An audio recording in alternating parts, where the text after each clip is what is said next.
Hi guys, my name is Steve from Pyeongchon branch, and I will be making the video blogs for this current term for Bridge. Today I'm going to talk a little bit about C2 Day 2. And according to the syllabus, the students need to create a plan to get their parents to allow them to play online fantasy games.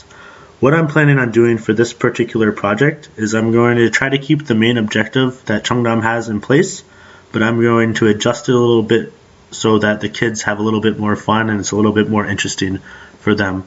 The reason I'm doing this is I feel like a problem that often occurs with projects that have these objectives of having a parent and a kid and convincing parents is that they often don't use much creativity, and I'm afraid that what will happen is they will simply get up there and give a list of reasons that they have just read from the reading and not really come up with a lot of their own ideas. So what I'm planning on doing for this particular project is that I'm not sure if you guys remember, but last week, week 1, for the mini project, the students needed to create a fantasy story for a book or a movie. And what I decided to do with my Bridge middle school class is I let them know that this story they were going to be using for day 2.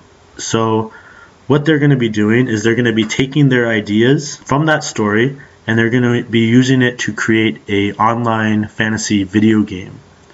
So instead of just them coming up with a plan for their parents to get them to play online video games, they're going to actually create an online video game.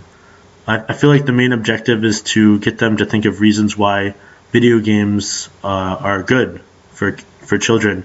So what they're going to have to do is they're going to have to pitch their game to some sort of gaming executive and make a video for that gaming company.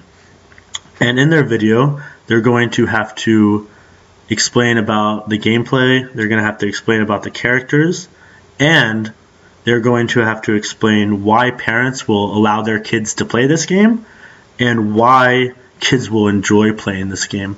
So I feel like this will make it a little bit more fun and interesting for them. I'm not too worried about time as long as I start by around 10 minutes going into the second hour. I feel like they'll have enough time for this project. In terms of apps for this project, what I plan on using is Polaris Office. This application called Storyboard. I'll show it for you here. Storyboard Maker. And finally, I'm going to have them use the Sketchbook. If those 3 applications, if they're not too great on those applications, I'm also going to bring in some paper and markers for them to draw on, and then they can just simply take a picture of their drawing and use it in their presentation. In terms of group work, I'm going to assign them roles. I feel like that's really important for middle school classes to assign them roles so they know exactly what they need to be doing. So I'm going to find out who the best person in the group is that's at drawing, and I'm going to give him the job as like character design. So he's going to be creating the characters in this game that will be appealing to both parents and kids. Then I will use maybe 2 people to create the story and the gameplay of the game. And for that, they're going to probably be using the Storyboard Maker app to show different scenes in the game. And finally, I'm going to have 1 or 2 people. Their job is going to be pitching it to the executive and explaining why exactly kids will like it and parents will like it. So they still can use the reasons that they read in the reading, but instead of just relying simply on those reasons, they can also show their game and show their creativity in this project. In terms of the Ideate sections, I'm not going to just get rid of them completely. What I'm planning on doing is, since in their pitch they're going to have to explain why parents like this game, they're still going to need to go through these sections. So for example, the first Ideate section is, why do you think parents would not let kids play online fantasy games? So they can still use that information for their project, but they're not going to just simply list reasons for why parents should let their kids play games. So they can still use these Ideate sections pretty well, but they're not going to just simply rely on those. I'm going to try to make them be more creative.